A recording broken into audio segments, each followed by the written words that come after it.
ಯೋಂತಃ ಪ್ರವಿಶ್ಯ ಮಮ ವಾಚಮಿಮಾಂ ಪ್ರಸುಪ್ತಾಂ ಸಂಜೀವಯತ್ಯಖಿಲಶಕ್ತಿಧರಸ್ವಧಾಮ್ನಾ ಅನ್ಯಾಂಶ್ಚ ಹಸ್ತಚರಣಶ್ರವಣತ್ವಗಾದೀನ್ ಪ್ರಾಣಾನ್ನಮೋ ಭಗವತೆ ಪುರುಷಾಯ ತುಭ್ಯಂ. ಪೂಜ್ಯಾಯ ರಾಘವೇಂದ್ರಾಯ ಸತ್ಯಧರ್ಮರತಾಯ ಚ ಭಜತಾಂ ಕಲ್ಪವೃಕ್ಷಾಯ ನಮತಾಂ ಕಾಮಧೇನವೇ. ತಪಸ್ವಾಧ್ಯಾಯ ಶುಶ್ರೂಷಾ ಕೃಷ್ಣಪೂಜಾರತಂ ಮುನಿಂ ವಿಶ್ವೇಶಮಿಷ್ಟದಂ ವಂದೇ ಪರಿವ್ರಾಟ್ ಚಕ್ರವರ್ತಿನಂ. ಶ್ರೀ ಗುರುಭ್ಯೋ ನಮಃ. ಹರಿ ಓಂ. ರಾಯರ ಮಹಿಮೆಗಳನ್ನು ನಿರೂಪಣೆ ಮಾಡತಕ್ಕಂತಹ ರಾಯರ ಸಹಸ್ರ ನಾಮಾವಳಿಯಲ್ಲಿ ಅನೇಕ ನಾಮಗಳ ಚಿಂತನೆಯನ್ನು ನಾವು ಮಾಡಿದ್ದೇವೆ.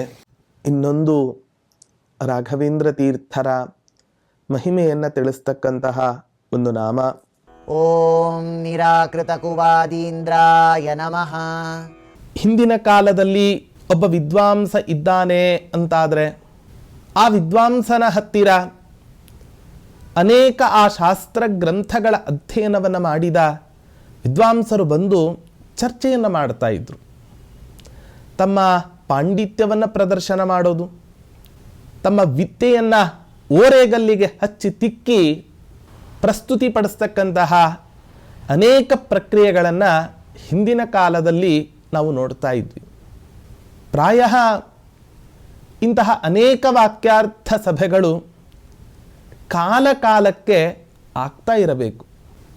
ವಾದೇ ವಾದೇ ಜಾಯತೆ ತತ್ವಬೋಧ ಎನ್ನುವ ಮಾತಿನಂತೆ ಪರಸ್ಪರ ಸೌಹಾರ್ದಯುತವಾಗಿ ಕುಳಿತುಕೊಂಡು ಇಬ್ಬರೂ ಮುಕ್ತ ಮನಸ್ಸಿನಿಂದ ಚರ್ಚೆಗೆ ಇಳಿದಾಗ ಆಗ ಒಂದು ವಿಶಿಷ್ಟವಾದ ತತ್ವಜ್ಞಾನ ಅಥವಾ ಆ ಶಾಸ್ತ್ರ ಗ್ರಂಥಗಳ ಹೊಸ ಹೊಸ ಅನೇಕ ಅರ್ಥಗಳು ಇವತ್ತಿನ ದಿನ ನಮಗೆ ಗೋಚರ ಆಗಲಿಕ್ಕೆ ಸಾಧ್ಯ ಆಗುತ್ತೆ. ಆದರೆ ಈ ಸೌಹಾರ್ದ ಮನಸ್ಸಿನಿಂದ ವಾಕ್ಯಾರ್ಥವನ್ನು ನಡೆಸ್ತಕ್ಕಂತಹವರು ತುಂಬ ಕಡಿಮೆ ಆಗ್ತಾ ಬಂದರು. ಕೆಲವರೆಲ್ಲ ಯಾವ ರೀತಿ ಶುರು ಮಾಡಿದರು ಅಂತ ಹೇಳಿದರೆ, ಇವನ ಪಾಂಡಿತ್ಯ ಎಷ್ಟಿರಬಹುದು, ಇವನು ನನ್ನಷ್ಟೇನು ತಿಳ್ಕೊಂಡಿದ್ದಾನೆ, ಅಥವಾ ಇವನಿಗಿಂತ ನಾನೇನು ಕಡಿಮೆ, ನನಗಿಂತ ಇವನೇನು ಜಾಸ್ತಿ. ಈ ಒಣ ಪ್ರತಿಷ್ಠೆಗೆ ಬಿದ್ದ ಅನೇಕ ಹರಕು ಮುರುಕು ವಿದ್ವಾಂಸರು ಏನಿದ್ದಾರೆ, ಇವರು ಅನೇಕ ಸಜ್ಜನ ಪಂಡಿತರಿಗೆ ಅವಮಾನವನ್ನು ಮಾಡ್ತಾ ಇದ್ರು. ಮಧ್ವಾಚಾರ್ಯರ ಕಾಲದಲ್ಲಿಯೂ ಕೂಡ ನಾವು ನೋಡಿದ್ದೇವೆ, ಒಬ್ಬ ಸನ್ಯಾಸಿ ಕರ್ಮಗಳಿಗೆ ಸಂಬಂಧಪಟ್ಟ ಯಾವ ಪ್ರಕ್ರಿಯೆಗಳೂ ಕೂಡ ಇವರಿಗೆ ಗೊತ್ತಿರಲಿಕ್ಕಿಲ್ಲ ಅಂತ ಹೇಳಿ ಆ ಕರ್ಮಾಂಗವಾದ ಅನೇಕ ಮಂತ್ರಗಳಿಗೆ ಸಂಬಂಧಪಟ್ಟ ವಿಷಯಗಳಲ್ಲಿ ಚರ್ಚೆ ಮಾಡಬೇಕು ಅಂತ ಪ್ರಸಂಗ ಬಂದಾಗ ಮಧ್ವಾಚಾರ್ಯರು ವಾಕ್ಯಾರ್ಥವನ್ನು ನಡೆಸಿ ಪಂಡಿತರ ದುರಹಂಕಾರವನ್ನು ಇಳಿಸಿ ಪ್ರಾಜ್ಞ ವಿತ್ತಮಯ ಮಾಪ್ತುಮಾಗತೈ ಅಂತ ನಾವು ಮಧ್ವ ವಿಜಯದಲ್ಲಿ ನೋಡ್ತೇವೆ. ಕೆಲವರು ಹಣಕ್ಕೋಸ್ಕರ ತಮ್ಮ ವಿದ್ಯೆಯನ್ನು ಬಳಸ್ತಾ ಇದ್ರು, ಕೆಲವರು ಇನ್ನೊಬ್ಬರನ್ನು ಖಂಡನೆ ಮಾಡೋದಕ್ಕೋಸ್ಕರ ಬಳಸ್ತಾ ಇದ್ರು.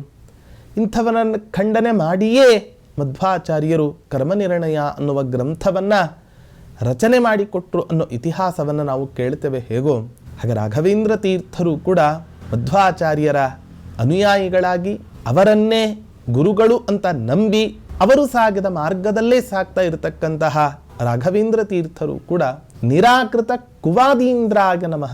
ಬರೀ ಕುವಾದಿಗಳನ್ನಲ್ಲ, ಆ ದುಷ್ಟ ಕುವಾದಿಗಳಲ್ಲಿ ಯಾರು ತುಂಬ ಉತ್ತಮ ಅಂತ ಅವರು ಕರೆಸ್ಕೊಂಡಿರ್ತಾರೋ ಅಂತಹ ವಾದಿಯನ್ನೇ ರಾಘವೇಂದ್ರ ತೀರ್ಥರು ಅನಾಯಾಸವಾಗಿ ಲೀಲಾಜಾಲವಾಗಿ ಖಂಡು ತುಂಡು ಮಾಡಿಬಿಡ್ತಾ ಇದ್ರು, ಖಂಡನೆ ಮಾಡಿಬಿಡ್ತಾ ಇದ್ರು. ವಾಕ್ಯಾರ್ಥ ಸಭೆಗೆ ಕರೆಸೋದು ಅಥವಾ ಅವರಿದ್ದಲ್ಲೇ ಹೋಗೋದು, ಹೀಗೆ ಪ್ರಸಂಗಕ್ಕೆ ತಕ್ಕಂತೆ ಪರಿಸ್ಥಿತಿಗೆ ತಕ್ಕಂತೆ ರಾಘವೇಂದ್ರ ತೀರ್ಥರು ಅನೇಕ ದುಷ್ಟ ಕುವಾದಿಗಳೊಟ್ಟಿಗೆ ವಾಕ್ಯಾರ್ಥವನ್ನು ನಡೆಸಿ ಅವರನ್ನು ಸೋಲಿಸಿ ಭಗವಂತನ ಸರ್ವೋತ್ತಮತ್ವವನ್ನು ಅಜರಾಮರವಾಗಿ ಇರಲಿಕ್ಕೆ ಪ್ರಯತ್ನ ಪಟ್ಟಂಥವರಲ್ಲಿ ರಾಘವೇಂದ್ರ ತೀರ್ಥರೂ ಕೂಡ ಇವತ್ತಿನ ದಿನ ಅಗ್ರಗಣ್ಯರಾಗಿದ್ದಾರೆ ಅಂತ ಹೇಳಿದರೆ ತಪ್ಪಾಗಲಿಕ್ಕೆ ಇಲ್ಲ. ಸನ್ಯಾಸಿಗಳ ಮುಖ್ಯ ಧರ್ಮ ವಿಷ್ಣೋ ಸರ್ವೋತ್ತಮತ್ವಂಚ ಸರ್ವದಾ ಪ್ರತಿಪಾದಯ ಎನ್ನುವ ಮಾತಿಗನುಸಾರವಾಗಿ ಭಗವಂತನ ಸರ್ವೋತ್ತಮತ್ವವನ್ನು ಸದಾಕಾಲ ಪ್ರತಿಪಾದನೆ ಮಾಡಬೇಕು ಅಂತ ಹೇಳ್ತಾರೆ.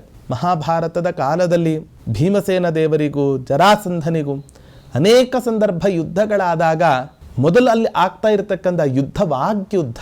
ಆ ವಾಗ್ಯುದ್ಧದಲ್ಲಿ ಸೋತ ಮೇಲೆ ಮತ್ತೆ ಪುನಃ ಬೇರೆ ರೀತಿಯಾದ ಯುದ್ಧಗಳನ್ನು ಮಾಡ್ತಾ ಇದ್ರು ಅನ್ನೋ ಕಥೆಯನ್ನು ಕೂಡ ನಾವು ಕೇಳುತ್ತೇವೆ. ಹಾಗಾಗಿ ಇತಿಹಾಸದ ಪುಟಗಳನ್ನು ನಾವು ನೋಡ್ತಾ ಬಂದರೆ ವಿದ್ಯೆಯಿಂದ ಯಾರಿಗೆ ದುರಹಂಕಾರ ಬಂದಿರುತ್ತೋ, ಆ ದುರಹಂಕಾರದಿಂದ ಇನ್ನೊಬ್ಬರನ್ನು ಸೋಲಿಸಲೇಬೇಕು ಅನ್ನುವ ಆಗ್ರಹ ಯಾರಲ್ಲಿ ಇರುತ್ತೋ ಅಂಥ ಮಹಾನುಭಾವರಿಗೆ, ಅಂಥ ಮಹಾನುಭಾವರನ್ನು ಹುಡುಕಿ ರಾಘವೇಂದ್ರ ತೀರ್ಥರು ಖಂಡನೆಯನ್ನು ಮಾಡಿ ಪರಮಾತ್ಮನ ಸರ್ವೋತ್ತಮತ್ವವನ್ನು ಪ್ರತಿಪಾದನೆ ಮಾಡ್ತಾ ಇದ್ರು ಅನ್ನೋದನ್ನು ನಿರೂಪಣೆ ಮಾಡ್ತಾ ಇದ್ದಾರೆ.